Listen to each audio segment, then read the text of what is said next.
Is it possible for a Marxist movement to co-opt something like the future of Cardano? I was part of two different movements that got co-opted. And so then I see the BLM movement, and it's already become horrifically co-opted, probably was co-opted from the beginning. When I was in the Tea Party, when we first started that, we were talking about three things. We said humble foreign policy, we were talking about sound money, and we were talking about following the Constitution. It was a very broad mandate, and it brought a lot of young people together all across the political spectrum. And then what happened was that Michelle Bachmans and Breitbarts and these other people, they just showed up, and then suddenly we started saying, hey, we hate gays. And I was like, whoa, wait, we never said that. That has nothing to do with this movement. That's wrong. Don't do that. But then their voices got louder and louder and louder, and then it became vote Republican, anti-abortion, blah, blah, blah. And it just became an organ of the Republican Party in about 2 years. It got completely absorbed and took the very right wing of the Republican Party. I said, damn, that sucks. And so then Occupy Wall Street came out, and it was on the back of, we hate the bailouts, we hate the cronyism, we hate predatory capitalism, that basically these large companies get so powerful they can influence the government to put in puts for their bad behavior. So when they screw up, they don't pay for the consequences of that. So these big protests broke out, and everyone's like, yeah, this is wrong, end the bailouts, yeah. And then suddenly these Marxists came in and they said, oh, okay, yeah, and this is anti-capitalism, and the only way to solve it is, read about Lenin and Marx, and we will solve it with neo-communism. Trotsky is the way to go. And I was like, whoa, no, don't want anything to do with that. That's evil. That killed 100 million people. Don't touch that. And they got this Black Lives Matter movement, and they said, hey, there are institutions that are hurting certain groups of people, and there's overwhelming evidence of that. And it's true, there is overwhelming evidence of that. And I, for example, for years have been against the war on drugs, not just because it's bad policy, but because it's bad policy targeting certain communities. And it has created generation after generation after generation of institutional poverty. Because when kids grow up without their parents, because their parents are in jail for nonviolent crimes, those kids are significantly more likely to commit crimes and hurt people. And then when those kids have kids, those kids are significantly more likely to commit crime and harm people. And the root cause of that is that we incentivized poor people to go and become criminals, because they could either go work a minimum wage job or go work an average job, or they can go and sell drugs and make 10 times as much money, at a culture built around saying that's okay. And they went and did it, and then lo and behold, they get arrested and go to private prisons, and the cycle repeats itself. And it just so happens that when you break those groups down, because certain groups happen to not be so well off, that on racial grounds, it disproportionately affects Latinos, blacks, and other minorities, much more so than white groups. It also affects white people just as well. So it's a war on the poor, the war on drugs. It devastates those communities. And there's definitely institutional racism. If you don't believe me about it, ask who created it. It was Nixon. Go to YouTube and listen to the secret recordings that Nixon made in his White House talking to Haldeman and others about what was the point of the war on drugs and what it's going to do to the black community. If the people who created the policy were advocating that that policy was going to hurt that particular community, you can't really argue that that doesn't exist. Okay, so there's plenty of examples of institutional racism historically and in today. They exist, and it's bad. So let's end it. Instead, we have this movement cropping up whose leaders, trained with Marxists, have tweeted pictures of them with Maduro, praising Fidel Castro, wishing him well at his funeral, saying communism is awesome, using communist symbology, the fist and all these other things, the same tactics, the same silencing tactics, the same violence tactics, and so forth that we see with all Marxist rebellions. They have legitimate grievance, all Marxist rebellions do, and then their interpretation of that grievance is give structural and institutional change to a different group of people, and they will restore justice and order. And then when they're given the power, they use the power to hurt people. There are no counterexamples with Marxism. Zero. None. You cannot find one. There is no Marxist utopia. It is the road to hell. Whether it's well-intended and well-meaning, as it was in Venezuela as it was in North Korea, all of these things, it always ends the same way. Food lines, brutal government repression, because that's what happens when you hyper-consolidate power. Anytime you create a power structure where all the power gets really dense, you know what occurs is it's no longer a game about using that power for you, it's a game about preserving that power for them.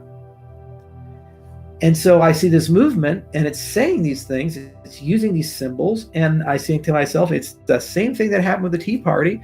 It's the same thing that happened with Occupy Wall Street. It's been co-opted from wherever it started to a point that its sole goal is to empower an agenda. In this case, it's the Marxist agenda. So, whenever I see a spade, I call it a spade, and I'm not really afraid of the woke mob, because at the end of the day, they know deep down inside, this is what they're trying to do. I mean, look at these kids. Are they saying, yay, capitalism, yay, free markets, yay, democratic process, yay, ballot box? No, they're saying, burn it down, destroy it, tear the statues down. The institutions are wrong, and we will give you justice. And then you look at the kids and you say, okay, where in your life have you ever run anything? Had management experience, had been in charge of a budget of any substance, led people, fought in a war, done anything that would indicate that you have the life skills necessary to tell everybody in my country how to run my country? Where have you ever demonstrated moral superiority over people? Where you've actually stood for something that had consequence? There was a professor years ago, he taught in the South, and for his beginning sociology class, he would say, hey kids, how many of you, if you were born in 1840, would have been against slavery if you were here in Arkansas? And all the kids, they raised their hand, yeah, I would have been an abolitionist. I say, okay, can you point to something in your life where you stood for something, where you became a social pariah as a result of standing for that thing, where you were excommunicated from your family and friends, where you potentially would have threats of violence against you, or actually be thrown in jail for your beliefs? There's plenty of people in human history who endured these things, like Nelson Mandela and Gandhi and others. Okay, they can point to that. But these 18-year-old kids, the vast majority of them, have nothing to show for that. So they claim they would belong to the group that was on the right side of history, when they haven't demonstrated they had the moral character necessary to be in that group and endure the consequences of being in that group. And I look at all these protests and I ask myself, how many of them would be willing to stand out for this for a year, 2 years, 3 years, endure brutal political persecution, be sent to camps? Imagine being a dissident in China. Imagine being one of those freedom protesters in Hong Kong. Imagine being any of these people that are actually against real repressive governments that are very nasty when they have political opposition. People just disappear. And ask yourself, okay, do you think these kids would have the courage to be in that group? And some probably would, but I'm willing to wager the vast majority don't. They don't understand what they're marching for. They don't understand the implications of the things they're advocating. They don't have a lot of moral courage. They're just bored and angry, and they're upset. They're upset because there is injustice, and they're upset because there is institutional problem all across the United States. And you know what? It's not just about racial problems. There's economic disparity. I'm upset that we are in the worst economy since the Great Depression, and Jeff Bezos now is worth $200 billion. That we can have our economy contract by 30% and the billionaire class gains $600 billion. 1% of the top 1% owns half of the stock market. The top 10% own 90% of it. That is not a representative sample of the American population. And this is where we're at. Okay, and so what am I going to do about it? Am I going to go to the streets and complain and protest and these things and get tear gassed, or are we going to build new systems? We tried with the ballot box. It was part of a presidential campaign. We helped get a senator elected. We went and lobbied the Congress. We did all kinds of things for year after year after year. And everybody's tried through the ballot box. Nothing's changing. Okay, we still end up with Biden versus Trump. So the only way you can change things is what happened to the Soviet Union. They ran out of money. If the economic system runs out of steam to the extent where they can't pay their soldiers, they can't pay their police, the system dies. Similarly, let's change things economically. So if you want justice and equality, then build systems that guarantee it by design. That's a blockchain. When you use Cardano, whether you're Charles Hoskinson or you're Dan Larimer or you are some rando off the street, every single person has the exact same rules, user experience, and no provisions are made for special people, not positive or negative. That's the basis of true equality and fairness. Dehumanize it, take the people out, have predictable, solid, stable rules for all things, and then put voting in that, then put property in that, then put money into that, and these types of things.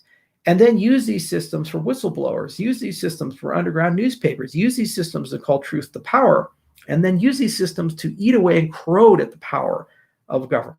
And you know what happens when you do these things?